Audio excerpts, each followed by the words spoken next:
오늘 이 베드로전서는 사도 베드로가 보낸 편지입니다.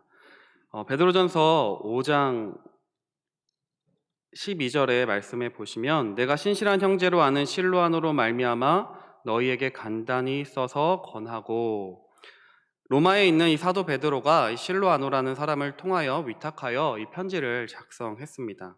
그리고 이 편지를 받는 사람은 베드로전서 1장 1절 말씀 보시면 예수 그리스도의 사도 베드로는 본도, 갈라디아, 갑바도기아, 아시아와 비두니아에 흩어진 나그네에게 편지한다고 하고 있습니다. 여기서 여러 좀 낯선 지명들이 나오는데 이것은 오늘날의 터키 지역입니다. 그 당시 이 터키 지역에 있는 이 로마의 주를 통칭하는 것이었고, 그곳에서 흩어진 나그네와 같은 그리스도인, 박해로 인하여 흩어진 그리스도인들에 대해서 편지를 쓰는 것이었습니다. 흩어진 그 나그네와 같은 그리스도인들에게 어려움과 고난을 겪는 가운데 소망에 관한 이유에 관해서 사도 베드로가 쓴 편지입니다. 오늘 여러분과 제가 이 말씀을 나누는 가운데 소망에 관한 이유를 깨달을 수 있는 은혜가 있기를 거룩하신 주님의 이름으로 축원합니다. 흩어진 자들, 이 여기서 베드로전서 1장 1절에서 흩어진 자들은 왜 흩어졌을까요? 사도행전 8장 1절 말씀에 보시면 이 말씀이 있습니다. 사울은 그가 죽임 당함을 마땅히 여기더라. 그날에 예루살렘에 있는 교회에 큰 박해가 있어 사도 외에는 다 유대와 사마리아 모든 땅으로 흩어지니라. 모든 땅으로 흩어지니라 했던 이 단어와 오늘 베드로전서 1장 1절에 흩어진 나그네, 여기서 흩어진 그 동일한 단어가 쓰였습니다. 아마도 이 베드로의 편지를 받는 그리스도인들은 박해로 인하여서, 로마의 박해로 인하여서 또 예수 그리스도를 믿는다는 이유로 여러 가지 어려움과 고난을 겪는 가운데 여러 곳에 흩어졌다고 추정할 수 있습니다. 이 베드로전서에도 이 박해에 대해서, 고난에 대해서 예측되는 단어가 계속해서 나옵니다. 베드로전서 1장 6절에도 보면 그러므로 너희가 이제 여러 가지 시험으로 말미암아 잠깐 근심하게 되지 않을 수 없으나, 그러니까 지금 이 사도 베드로의 편지를 받는 그리스도인들은 여러 가지 시험이 있다는 이야기입니다. 또 베드로전서 4장 7절 말씀에 만물의 마지막이 가까이 왔으니 그러므로 너희는 정신을 차리고 근신하여 기도하라. 고난과 핍박이 없다면 만물의 마지막이 가까이 왔다는 말도 할 필요가 없겠죠. 정신 차리라는 말도 할 필요가 없을 것입니다. 또 베드로전서 2장 12절에 너희가 이방인 중에서 행실을 선하게 가져 너희를 악행한다고 비방하는 자들, 그러니까 그 당시 그곳에 있었던 그리스도인들은 악행한다고 비방을 받았던 것 같습니다. 또 3장 16절에 그리스도 안에 있는 너희의 선행을 욕하는 자들로, 그 선행에 대해서 욕을 합니다. 그리고 베드로전서 4장 16절에 만일 그리스도인으로 고난을 받으면 부끄러워하지 말고 도리어 그 이름으로 하나님께 영광을 돌리라. 이 외에도 계속해서 고난받는다는 것, 불같은 시험을 당한다는 것이 계속 베드로전서에 기록되어 있습니다. 그러니까 이 사도 베드로의 편지를 받는 이 흩어진 나그네, 이 그리스도인들은 예수를 믿는다는 이유로 부당한 고난을 당했던 것 같습니다. 핍박을 당했습니다. 그럼 여러분과 저는 어떠하십니까? 세상 속에서 그리스도인으로 살아간다는 것, 예배당에 지금 이 수요일날 예배당에 모인다고 혹시 매 맞고 오신 분 계십니까? 옛날 과거 몇십 년 전에는 예배당에 못 가게 두들겨 맞는 경우도 있고, 부모님께 사정을 해서 간신히 오는 경우도 있었습니다. 그리고 북한 같은 곳에서는 예배당에 모일 수가 없죠. 그래서 지하로 숨어 들어갑니다. 그러나 지금 우리가 살고 있는 이 대한민국에는 예배당에 온다고 해서, 수요일날 예배 드린다고 해서, 새벽에 예배 드린다고 해서 공식적으로 핍박을 받지 않습니다. 물론 코로나가 장기화되면서 유독 더 교회에 대해서 가민하게 대응했던 그런 부분들도 있었지만, 공식적으로 예배당에 온다고, 예배를 드린다고 해서 핍박을 당하지는 않습니다. 그럼에도 불구하고 요즘 시대에 정서적으로 교회를 다니는 것이 누군가에게, 세상 사람들에게 선망의 대상이 된다거나 존경을 받지는 않습니다. 많은 사람들이 너도 교회 다니냐?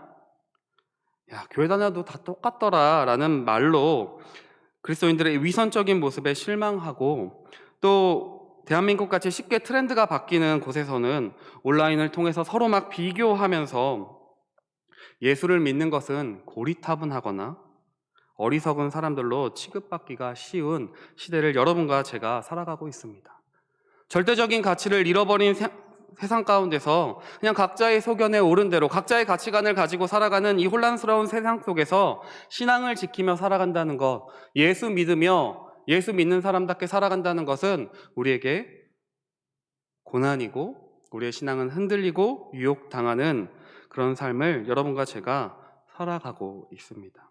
또한 개인적으로 예수를 믿는다는 이유로 예수를 믿기에 지키는 가치들로 인해서 거부당하거나 배척을 당하는 경우도 있습니다. 사회적인 고난뿐만이 아니라 개인적으로 예수를 믿는다고 회식 자리에서 술을 거부할 때, 또 부정직한 일들을 거부할 때, 나의 시간 사용과 또 재정 사용 등에 대해서 믿지 않는 배우자 가운데서 배척당하거나 고난을 받는 경우가 여러분과 저에게 있습니다. 그러니 이 사도 베드로가 썼던 편지를 받는 그 흩어진 나그네와 같은 그리스도인들과, 또 오늘날 이 세상을 살아가고 있는 여러분과 저에게 쓴 이 베드로 전서는 여전히 오늘날에도 유효합니다.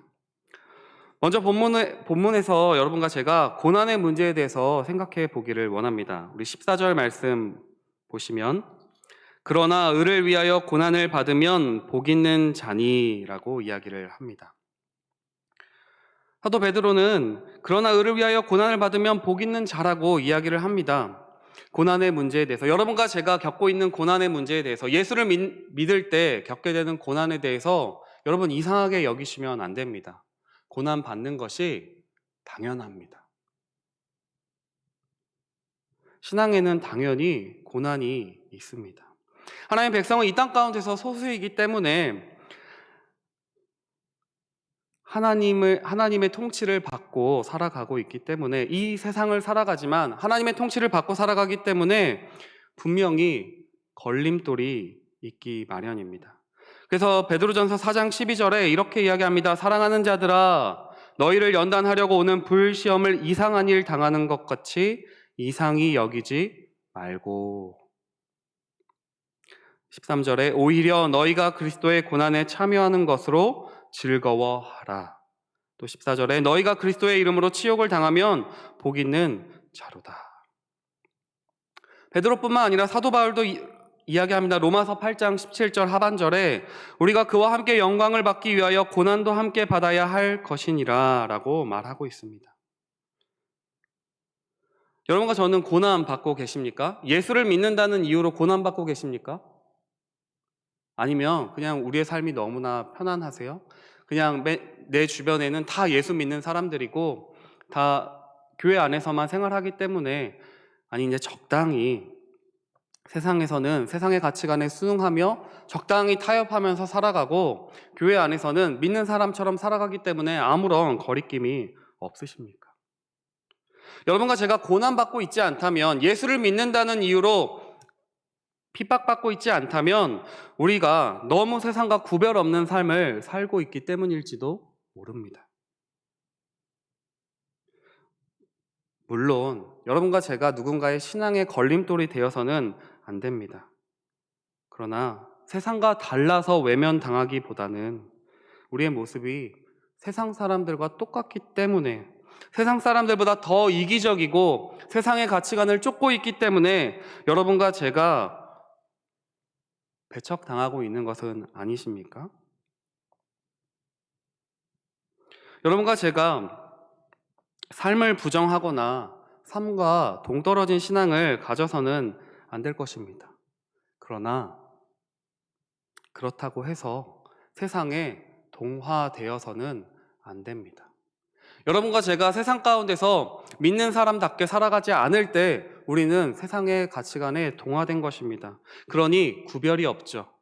믿는 사람이나 믿지 않는 사람이나 똑같이 살아갑니다. 그냥 살아가는 밥을 먹고 집을 사고 어떤 것들을 이야기하는 것이 아니라 우리의 시간을 사용하는 문제에 있어서, 우리의 재정을 사용하는 데 있어서, 우리가 다른 사람을 사랑하고 용서하고 포용하는 삶의 방식에 의해서 우리의 삶을 어디에 목적을 두고 살아가는지에 대해서 믿는 사람과 믿지 않는 사람들이 아무런 구별이 없다는 사실입니다.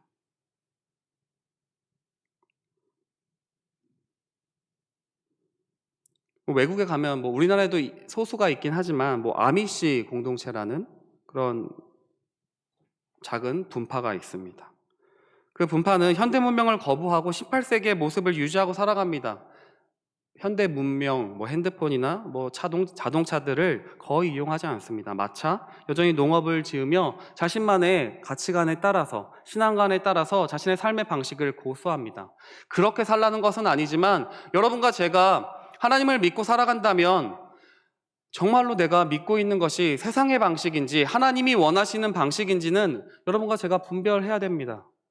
그냥 남들이 좋은 게 좋은 거라고 거짓말하는 것, 누군가를 배척하는 것, 그리고 나도 돈 많이 벌어야 되니까 투기하는 것, 그런 세상의 방식을 여러분과 제가 쫓아가서는 안 될 것입니다.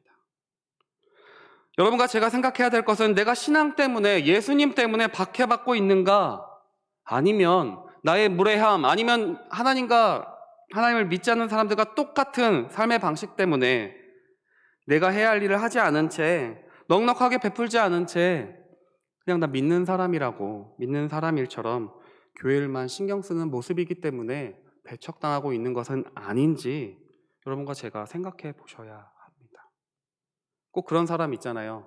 교회 일에는 굉장히 막 열심인데 자기가 직장에서 맡은 일은 소홀히 하는 경우, 그럴 때 세상 사람들은 저런다고 예수 믿는다고? 에이, 저런 사람이 예수 믿으면 나 안 믿을래, 이런 이야기들을 합니다. 오히려 베드로 사도는 오히려 더 한 걸음 나아갈 것을 이야기합니다. 베드로전서 2장 18절 말씀에 사람들아 범사에 두려워함으로 주인들에게 순종하되 선하고 관용하는 자들에게만 아니라 또한 까다로운 자들에게도 그리하라. 더 나아가 부당하게 고난을 받아도 하나님을 생각함으로 슬픔을 참으면 이는 아름다우나 라고 이야기를 합니다. 부당한 고난이라도 하나님을 생각함으로 견뎌내라고 이야기합니다. 예수님 때문에 고난을 받는 것은 당연하고 너희의 행실로 인하여서, 너희의 악한 행실로 하나님의 이름을 욕되게 하지 말라고, 그것 때문에 핍박받는다면 너에게 줄 상급은 없다고 이야기하고 있는 것입니다. 여러분과 저는 어떠하십니까? 여러분과 제가 정말로 예수 믿는 것 때문에, 예수 믿는 삶의 그 가치관을 지키기 위해서 여러분과 제가 고난 당하고 계십니까? 여러분과 제가 그런 고난을 당하고 있다면 그 고난을 통해서 여러분과 저는 세상 사람들에게 하나님을 증거할 기회를 맞게 될 것입니다.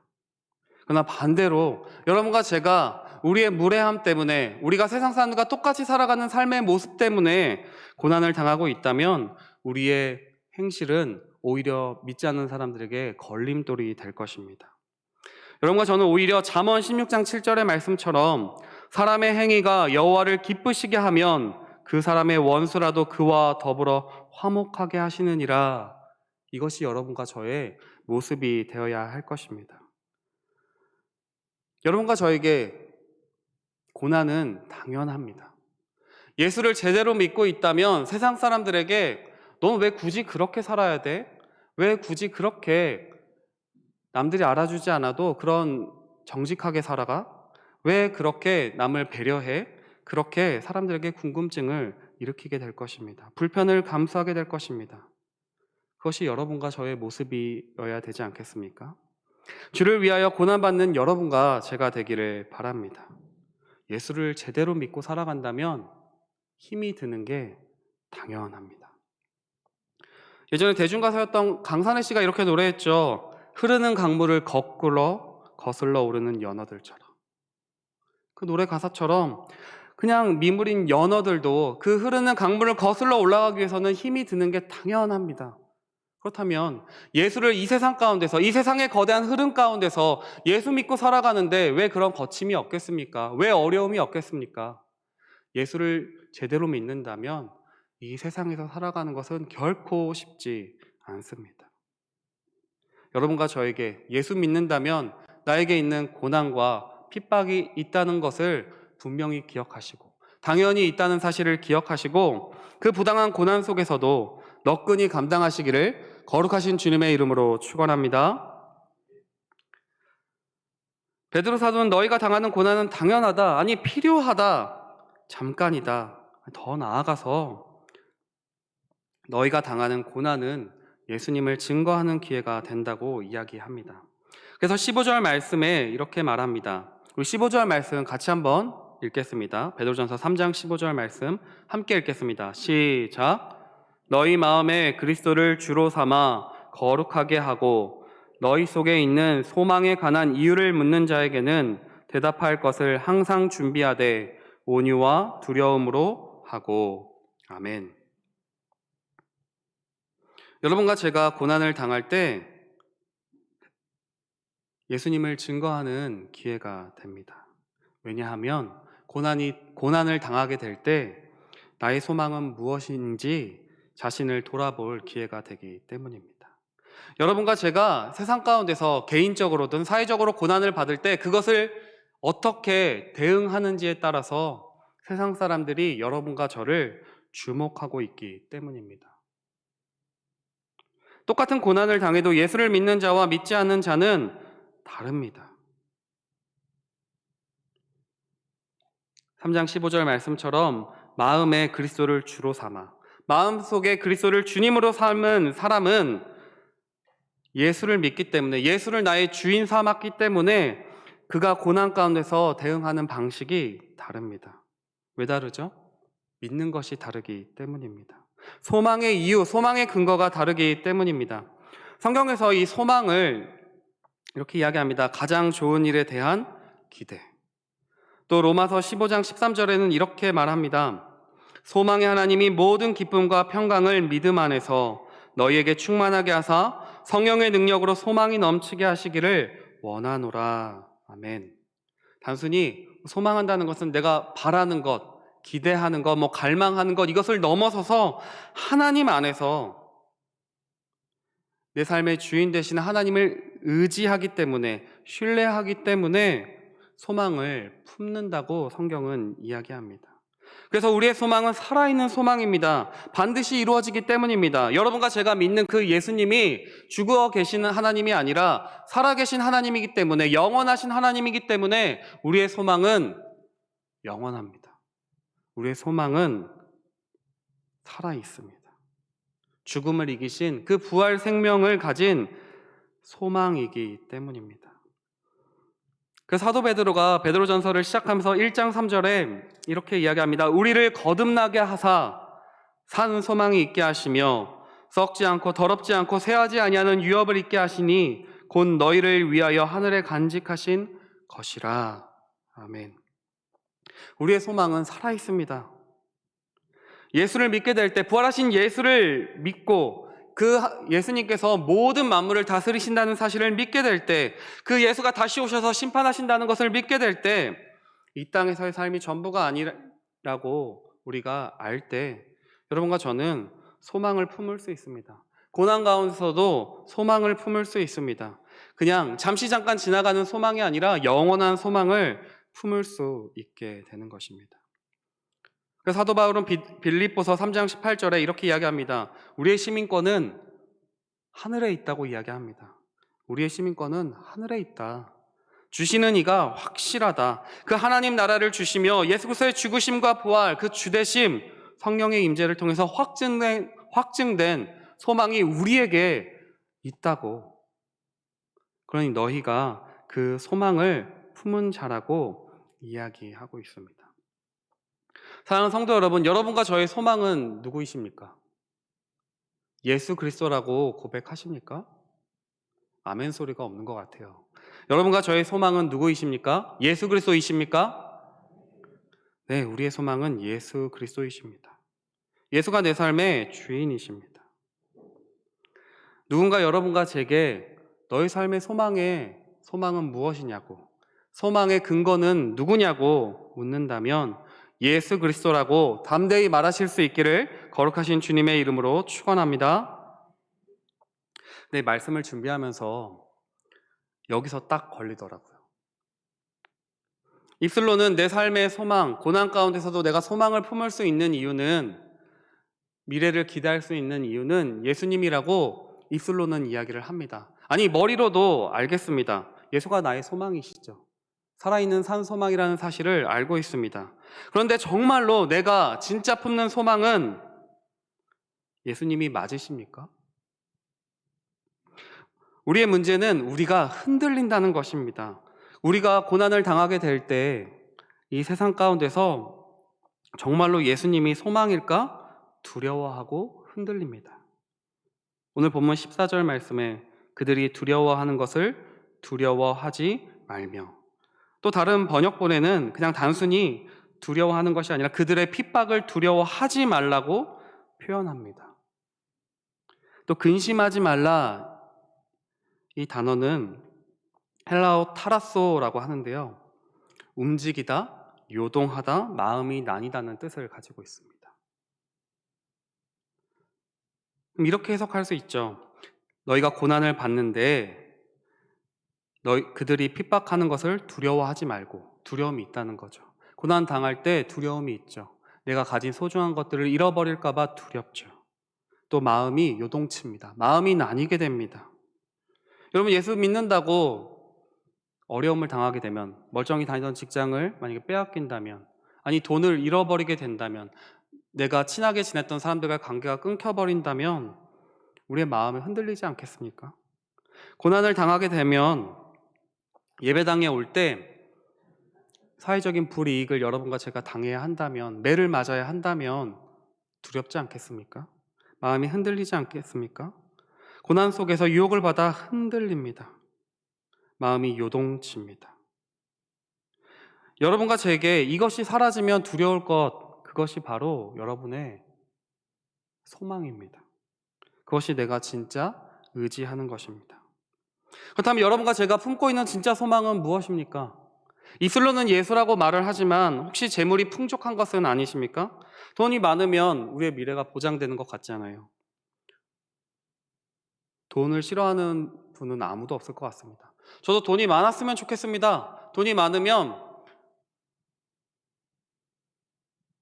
하고 싶은 것 뭐 다 할 수 있을 것도 같고, 돈이 많으면 든든합니다.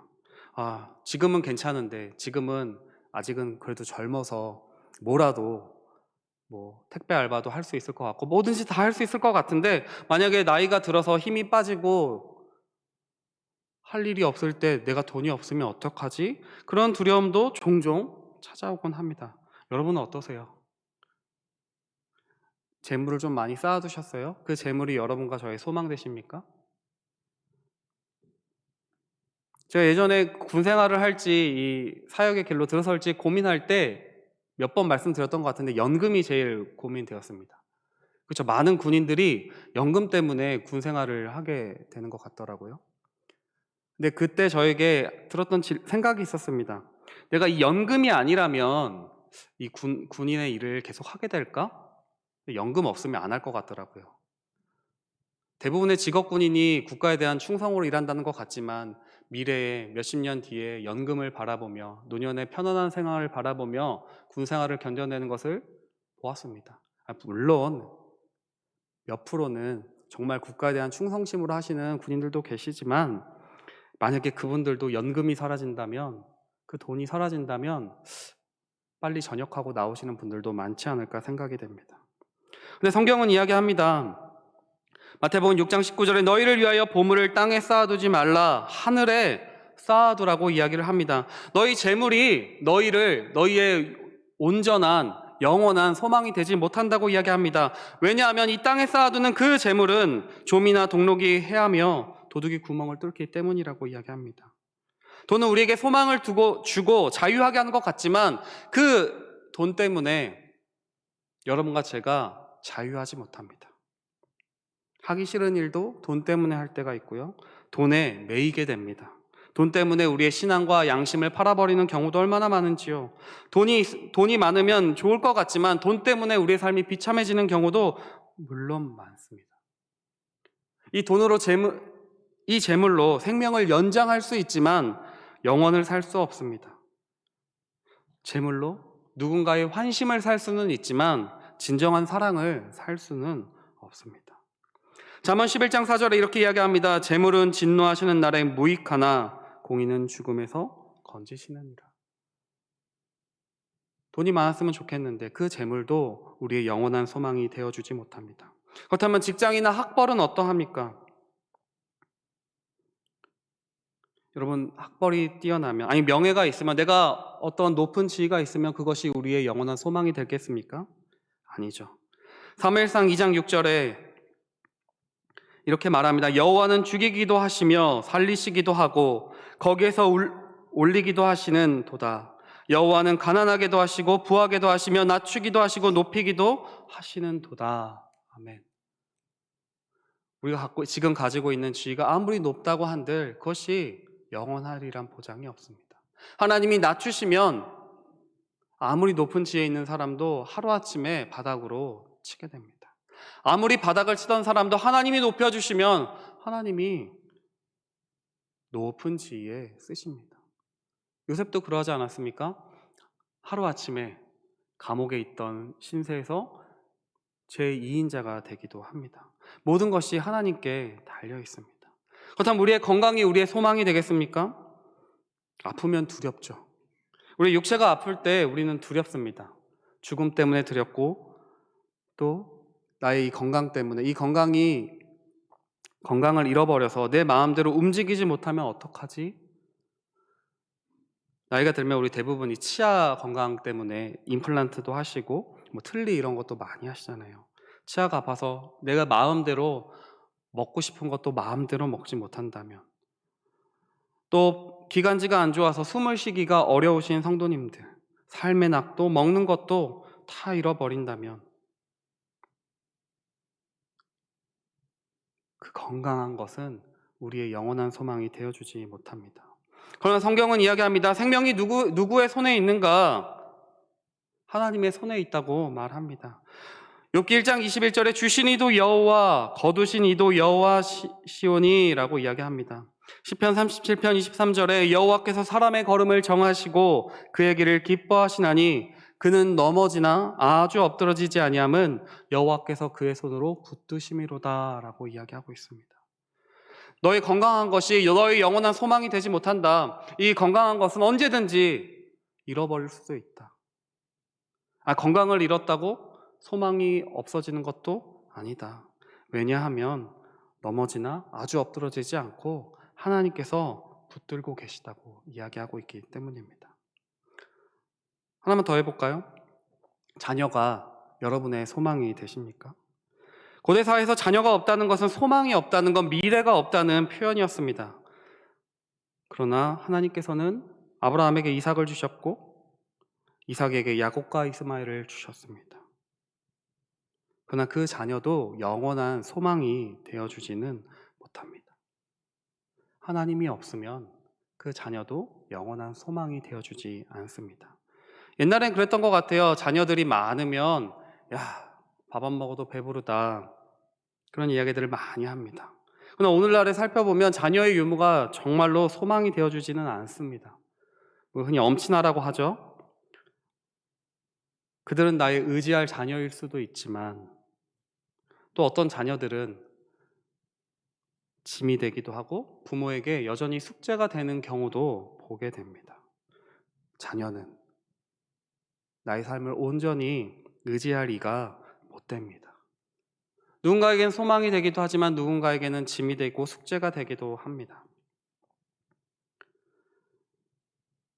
지금까지 살펴봤던 돈이나 건강이나 또 자녀, 또 사회적인 지위, 그리고 사회적인 모든 관계들이 여러분과 저의 유일한 소망이 되어줄 수 없습니다. 영원한 소망이 되어줄 수 없습니다. 근데 우리가 이런 것들이 있으면, 이런 것들이 많으면 미래에 대해서 담대해지는 경우가 굉장히 많습니다. 그럼 우리 자신에게 진실하게 한번 물어보실 수 있기 바랍니다.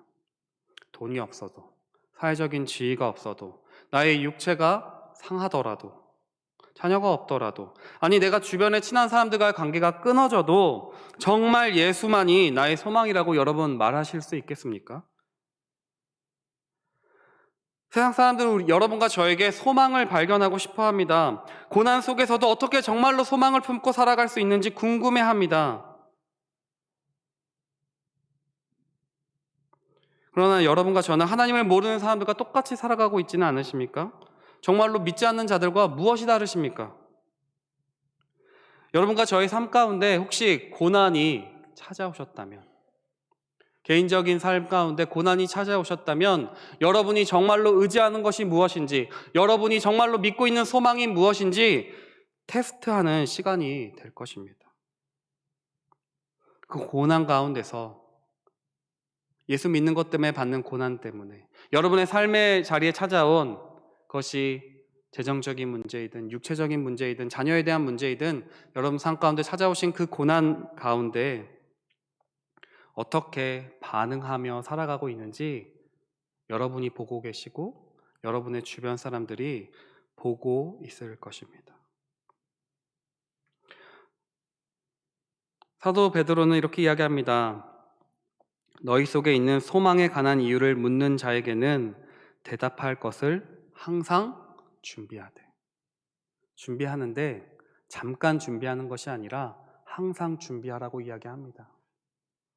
잠시 잠깐 연기할 수는 있습니다. 그러나 항상 준비하라. 무슨 말입니까? 그렇게 살라는 것입니다. 그렇게 믿고 사는 것입니다. 여러분과 제가 나의 소망은 예수님 뿐입니다. 정말 나의 유일한 소망은, 나의 영원한 소망은 예수님이라고 믿지 않는다면 항상 어떻게 대답하며 살아가겠습니까? 잠시 잠깐 교회에 올 때는 연기할 수 있죠.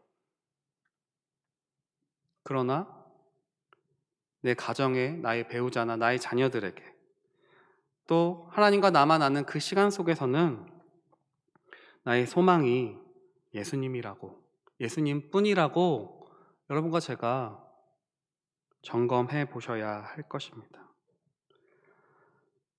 사랑하는 성도 여러분, 이 말씀을 준비하면서 나의 정말 유일한 소망은 예수님일까? 그렇게 여러분에게 자신 있게 말하고 싶었습니다. 정말로 나의 소망은, 나의 유일한 소망은 예수님입니다. 고난 가운데서도 내 이 고난을 넉넉히 이길 수 있는 힘은 내 삶의 주인이 예수님이시기 때문입니다. 라고, 그러니 여러분도 저를 본받으십시오. 그렇게 사십시오. 라고 자신 있게 말하고 싶습니다. 그냥 솔직하게 말씀드리면 저도 잘 모르겠습니다. 두렵습니다. 나의 삶 가운데 정말로 고난이 찾아온다면, 예수 믿는 것 때문에 내가 손해를 감수해야 된다면 정말로 내 소망이 예수님이라고 내가 정말로 말할 수 있을까? 잘 모르겠습니다. 그럼에도 불구하고 여러분과 이 말씀을 나눌 수 있는 이유는 저의 마음 한가운데는 그렇게 살고 싶은 마음이 있기 때문입니다. 주님이 주신 마음으로 정말로 내 삶의 유일한 소망은 예수님 한 분뿐이라고 고백하는 삶을 살고 싶기 때문입니다. 고난을 닥쳐보면 여러분과 제가 무엇에 소망을 두고 살아가는지 딱 압니다. 여러분 주변 사람들이 고난을 겪을 때 하나님을 원망하며 그냥 그 자리에 낙담하며 주저앉아 있는지, 아니면 처음에는 불평하고 원망하고 낙심하지만 다시 하나님께 소망을 두고 일어서는지, 여러분의 주변 사람들이 보고 세상 사람들이 보게 될 것입니다. 사회적으로 또 개인적으로 고난을 겪게 될 때, 또 고난을 겪고 계시다면 그것이 여러분과 저의 소망을 점검하실 기회입니다. 여러분의 소망이 정말로 예수님이시기를 바랍니다. 사람들이 여러분에게 당신은 어떻게 그렇게 어려움 가운데서도 소망을 잃지 않고 살아가십니까? 어떻게 그렇게 기뻐하며 담대하게 살아가십니까? 소망에 관한 이유를 묻는 삶이시기를 바랍니다. 이 밤에 여러분과 제가 예수님만이 내 삶의 유일한 소망이심을 고백하며 우리의 말과 행함으로 소망 되신 예수 그리스도를 증언하는 그런 복된 삶을 사시기를 거룩하신 주님의 이름으로 축원합니다. 기도하겠습니다. 하나님,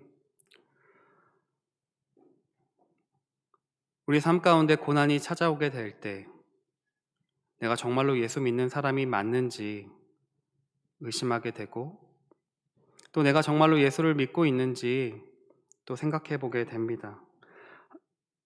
하나님, 세상 사람들이 소망에 관한 이유를 우리들에게 묻는 그런 성도의 삶이 될 수 있도록 도와주시옵소서. 소망에 관한 이유를 물을 때 예수님만이 나의 유일한 소망이라고 자신 있게 답할 수 있는 삶을 살아갈 수 있도록 도와주시옵소서. 세상의 돈과 지위와 건강과 또 여러 가지 관계들, 그런 모든 것들이 우리를 잠깐 만족하게 할 수는 있지만 정말로 우리의 소망이 되는 것은 예수님 한 분뿐임을 고백하기 원합니다. 그렇게 믿고 살아갈 수 있는 우리 모든 충신의 성도님들 될 수 있도록 도와주시옵소서. 거룩하신 예수님의 이름으로 기도합니다. 아멘.